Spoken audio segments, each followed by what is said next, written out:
ऊसाच्या जाती ज्या आहेत त्या आपण या ठिकाणी आणले थोडं वेगळं करायला. एक जात वेगळी आणि ही जी आहे हा आपण ह्या शेतातला काढलेला ऊस आहे. तर कांड्यावर कधी कधी ह्याचे पण सारखे दिसते कांडे, ह्याचे पण सारखे बारीक ऑब्झर्वेशन घेतल्याच्यानंतर लक्षात येते आपल्याला. पण लवकर तात्काळ जर ओळखायचं असेल तर कोणते पॅरामीटर आहेत तर ते लक्षात घ्या. आता मगाशी तुम्हाला म्हटलं टोपणाचा भाग कोणता असेल कुणीही सांगा. टोपणाचा भाग कोणता आहे? हे पान जे आहे ना हे इथून इकडं हे पानाचा भाग, पण पानाच्या टोपणाचा भाग इथून ते इथपर्यंत जो भाग ऊसाच्या कांड्याला चिटकून आहे. मग हे जे काही टोपण जे आहे ना इंग्रजीमध्ये आपण त्याला लीफ शीत म्हणतो. ह्या टोपणाला ओरिजिनल 1001 मध्ये कितीही घासा तुम्ही काटे लागत नाहीत आपल्याला. हा एक मऊ लागते. हा एक भाग. आता हा ऊस खाली जो पडलेला आहे तो जर तुम्ही ऊस उचलून घेतला आणि आता हे वाळलेलं जरी असेल ह्याचं लीफ शीत तुम्ही बघा. हो का, हे लीफ शीत बघा. हे रंग दिसायलाय का? कुठला रंग म्हणता तुम्ही ह्याला? गुलाबी म्हणतो, थोडा पेंट पिंकट गुलाबी म्हणा. पण हा गुलाबी रंग हा तुमच्या डुप्लिकेट 92 म्हणून जे काय आपल्याकडे रजिस्टर झालंय किंवा ओरिजिनल 0265 जो काय आहे COM 0265 त्याला 100% हा रंग जो आहे तो तुम्हाला तिथं दिसणारच. मी जी म्हणलं किंवा तुम्ही इथून मोटरसायकलवर झाल्यात रस्त्यानं आणि हे दोन ऊस जे आहे ते ह्या ठिकाणी जर आपण असं बघितले तर लगेच भेसळ 265 ची आपल्याला लक्षात येते. ही लक्षात आला का? हा टोपणाचा भाग ह्या रंगाचा लक्षात आला का? म्हणजे मी जे सांगतोय ते तसे पॅरामीटर इथं दाखवतोय. हा रंग दिसायलाय का? हा रंग हे जर आणखीन ताजा ऊस असता तर हा क्लिअर तुम्हाला दिसला असता. हा रंग जो आहे तो 265 ला किंवा डुप्लिकेट 92005 जे काही तुम्ही म्हणता त्याला निदर्शनास येतो.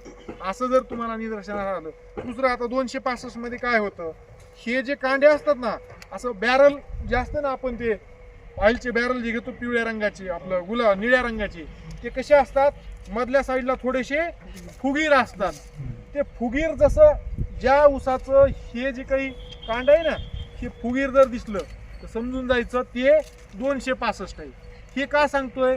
265 आणि डुप्लिकेट 92005 मधला फरक ओळखण्याच्या अनुषंगाने ते सांगतोय.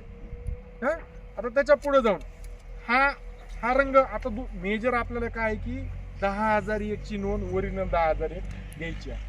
जे बिचारे प्रामाणिक शेतकरी ओरिजिनल 10,001 लावतोय त्याच्यावर अन्याय नाही झाला पाहिजे. आणि जे छक्के पण जे करतात तुमच्या सोबत की बाबा सांगायचं 10,001 आणि लावायचं 265, तर एखादा जर शेतकरी 10,001 सांगत असेल तर प्रत्यक्ष त्याच्या शेतामध्ये जायचं आणि असं जर ते काय सांगितल्याप्रमाणे लीफ शीट त्याच्या पुढे जाऊन त्या प्रत्येक लीफ शीटच्या तिथं बघा ही जी चिटकून भाग आहे ना ही दोन्ही बाजूनं बरं का, ही इकडची समोरची बाजू आहे का, ह्याला कान इकडं आहे का, कान आहे का नाही, आहे का? आता कान कोणता असतं हे तुम्हाला सांगतो. इकडे या, हो का, ही वाळून जरी गेला असेल तर ह्या का ह्याला कान आहे बघा. त्या लीफ शीटच्या पुढे हे आलेला वरचा एवढाच भाग आहे ना, एवढा हा फक्त एवढा भाग लक्षात आलाय का सगळ्यांच्या? हा एवढा फक्त भाग म्हणजे आता हा तुटून जाईल. हा एवढा फक्त भाग जो आहे तो काय असतो इथून पुढे वर आलेला असतो. म्हणजे हा जर 265 असता तर का ही इथं असं दिसला असता. बरोबर आहे नाही? बघितलं का तुम्ही? व 8005 मध्ये कान असतो पण त्याचा कान कसा असतो एकदम असा वर जे आहे ते निमुळता असा एकदम टोकासारखा काट्यासारखा झालेला असतो.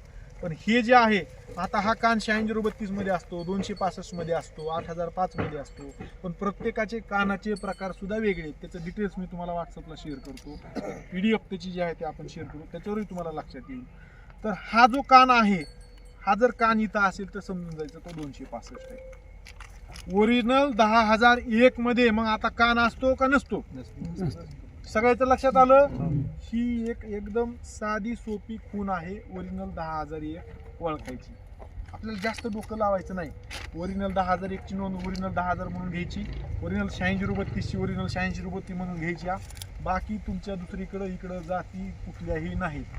असल्या तर त्या 265 किंवा डुप्लिकेट 92005 त्याच्यावर नाहीच आहे काही. आणि दुसरा महत्वाचा मुद्दा, शेतकरी म्हणला म्हणून तुम्ही जाती लिहू नका. तुम्ही डोळ्यांना खात्री करा. काय करा आणि स्लिप बॉयच्या जीवावर तुम्ही विसंबून राहू नका. तुम्हाला स्लिप बॉयनं आणून रेकॉर्ड केलं, नोंद केली, तुम्ही कारखान्याला सबमिट केलं, तुम्ही त्याची शहानिशा करा की बाबा हे 10,001 आहेत, तिची खात्री करून घ्या. महत्वाचं लक्षात घ्या तुम्ही.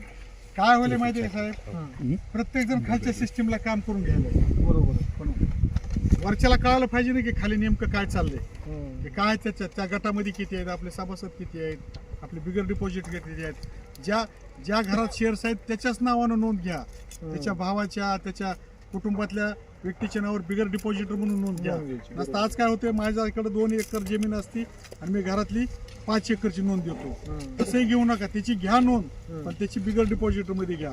उद्या जर तोडीला आला तर तुम्हाला त्याला सांगते ते त्याचा 7-12 माहिती पाहिजे, तुम्हाला त्याचा 8चा उतारा माहिती पाहिजे, काय त्याची KYC करून घेताना तुम्ही हे सुद्धा लक्ष घ्या.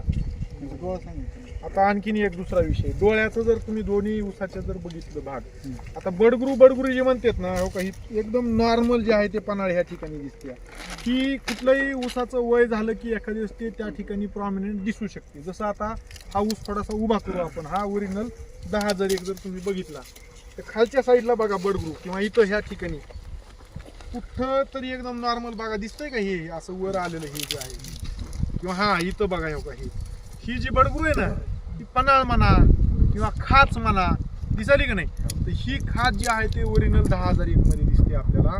आणि दुसरा त्याचा डोळा जो आहे तो एकदम गोल असतो, 265चा एकदम बटबटीत असा फुटून आल्यासारखा दिसतो, उगून आल्यासारखा टपोरा दिसतो, ती एक महत्वाचं. आणि ओरिजिनल 10,001 मध्ये शक्यतो कांड्याला जे आहे ते चिरा असतात. आता बघा आहे ना, हा हा हो का हा हो का, हे अशा पद्धतीच्या चिरा ज्या आहेत ते ओरिजिनल 10,001 मध्ये फोटो घ्या, इकडे दिसत असतात. अशा त्या अवस्थेत आलो सर, डोळे फुटतात. हो फुटतात ना, ते डोळे का फुटतात तर हा ह्या चिरा जे आहे ते, आता डोळे फुटायचे 2-3 कारण आहेत.